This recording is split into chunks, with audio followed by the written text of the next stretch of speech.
Welcome to the Armani Talks YouTube channel. I'm your host, Armani Talks. In this channel, I'm covering communication skills in order to help you level up your way with words and become much more articulate. Join the tribe by hitting the subscribe button right down below, hit that bell notification, and never miss another video again.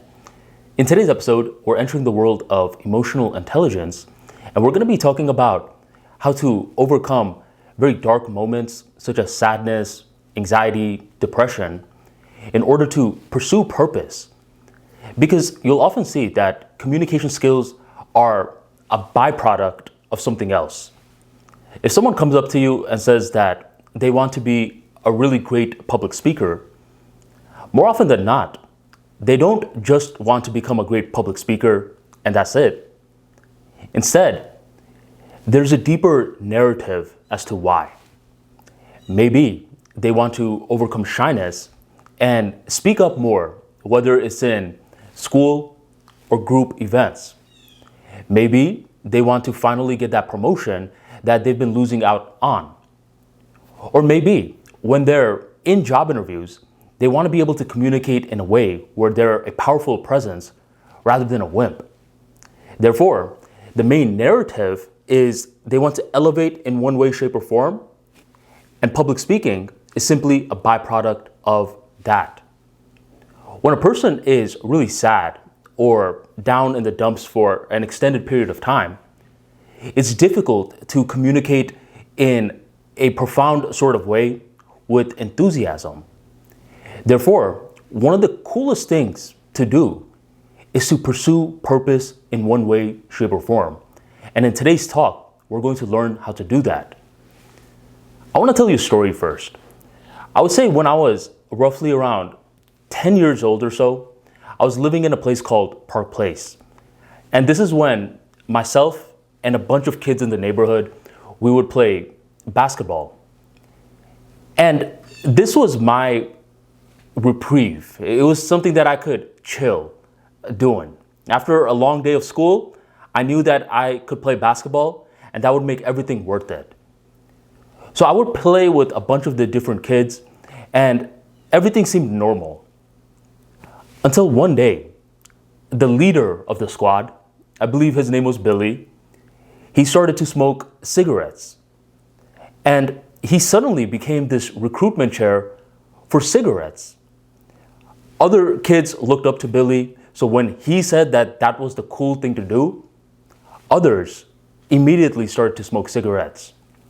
Besides myself and my buddy named Andy.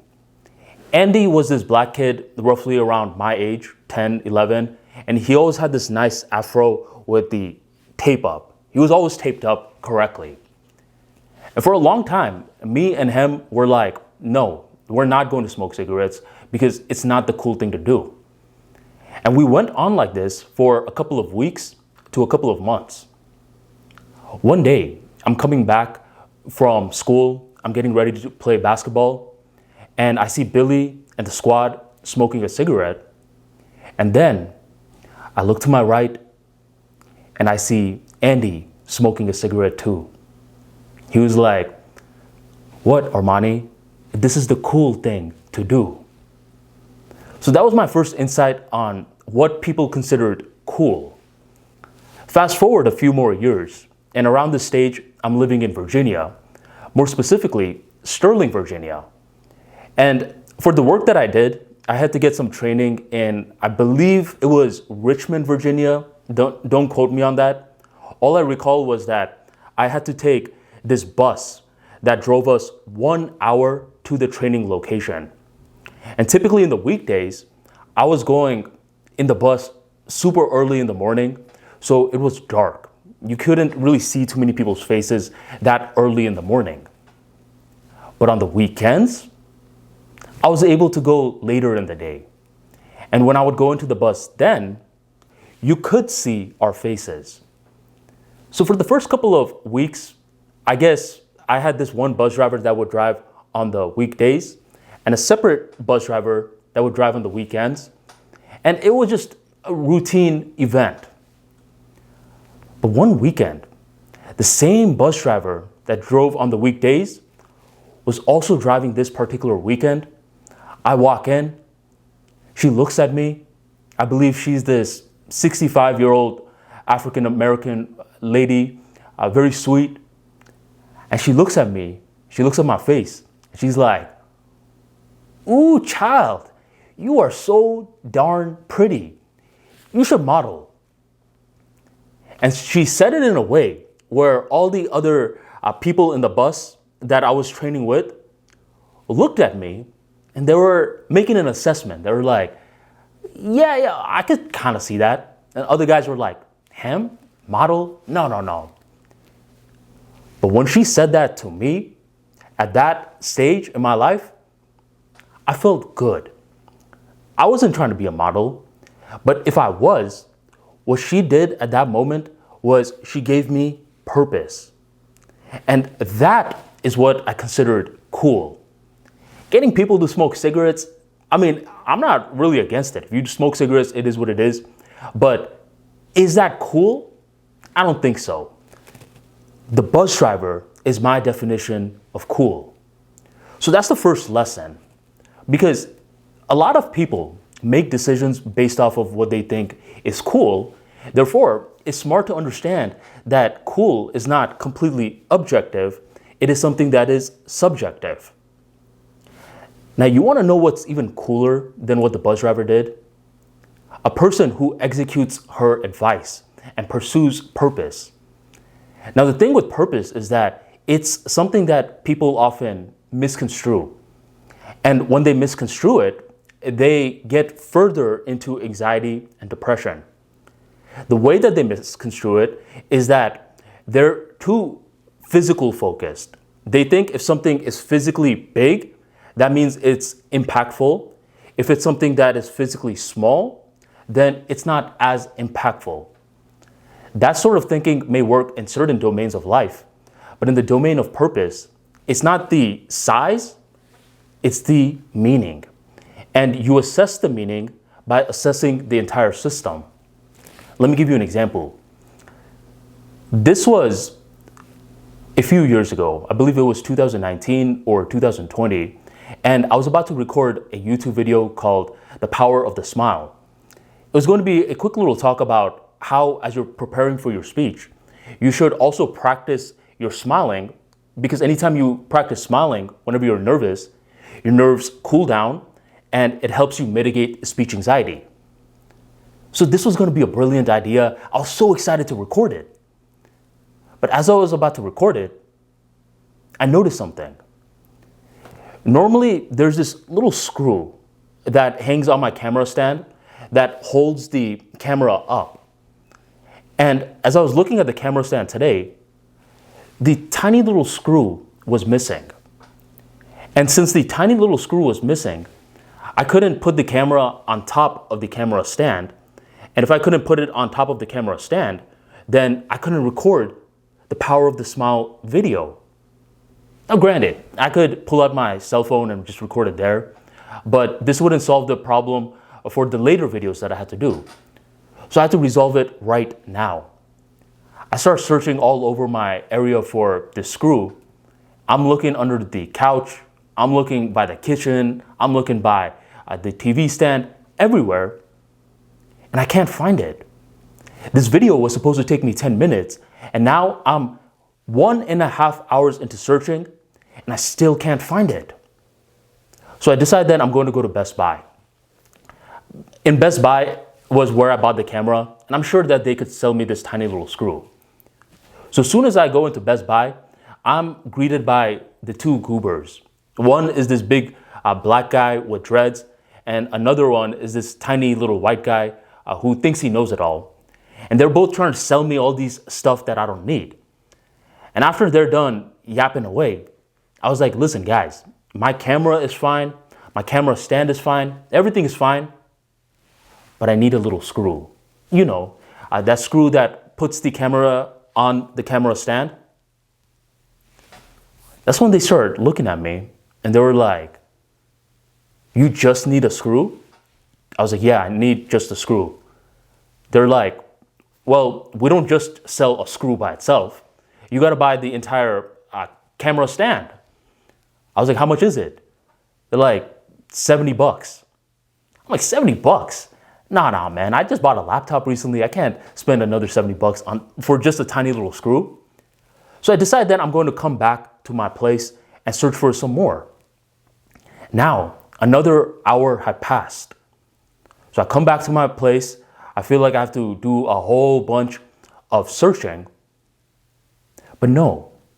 You ever had that one moment when you dropped something and you thought it was going to be in the nearby vicinity of where you dropped it? But that wasn't the case. It ended up being all the way across the room where you weren't expecting it at all.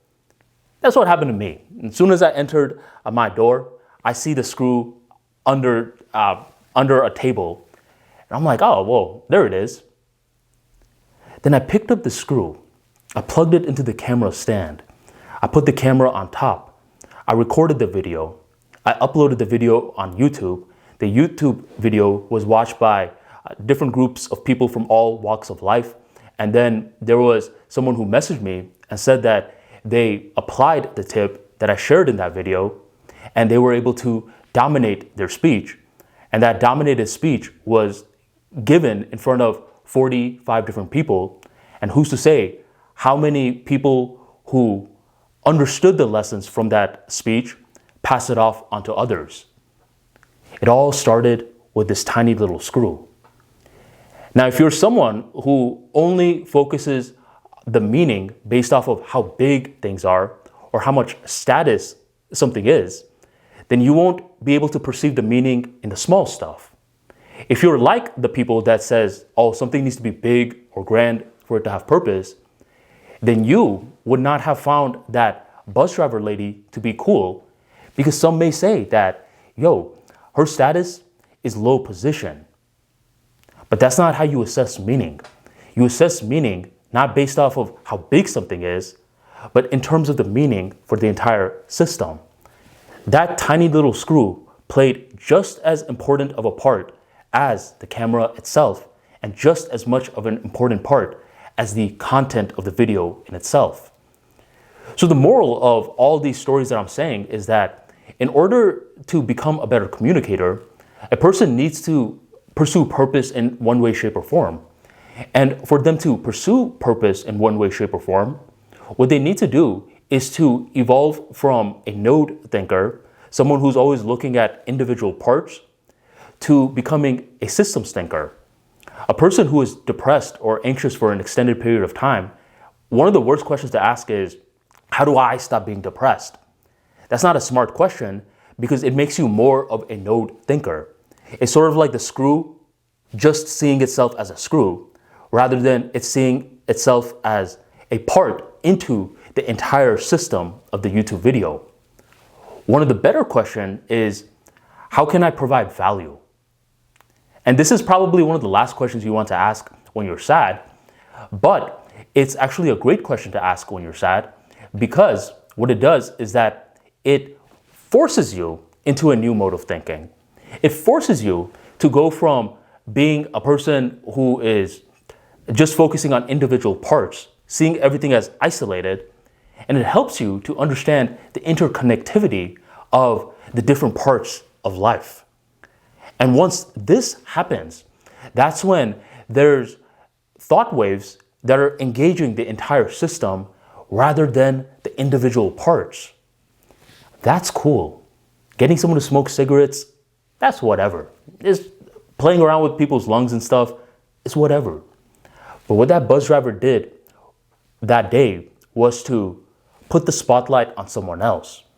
And through that process, she was able to get me to understand what it means to pursue purpose. Pursuing purpose is not just about seeing the small little things. It's about perceiving the meaning in the small things in itself. So level up your communication skills by leveling up your internal world, and level up your internal world by leveling up your systems thinking. If you want more practical insights like this into communication skills that you will never find on Google or other YouTube channels, be sure to join the Armani Talks free daily newsletter. Every single day, I'm dropping practical tips, tricks, and strategies on improving your public speaking, social skills, emotional intelligence, and much more. Join the tribe by checking out the link in the description box, the pinned comment, or go on ArmaniTalks.com and sign up today. Thank you very much for joining the Armani Talks YouTube channel, and I will catch you on the next episode.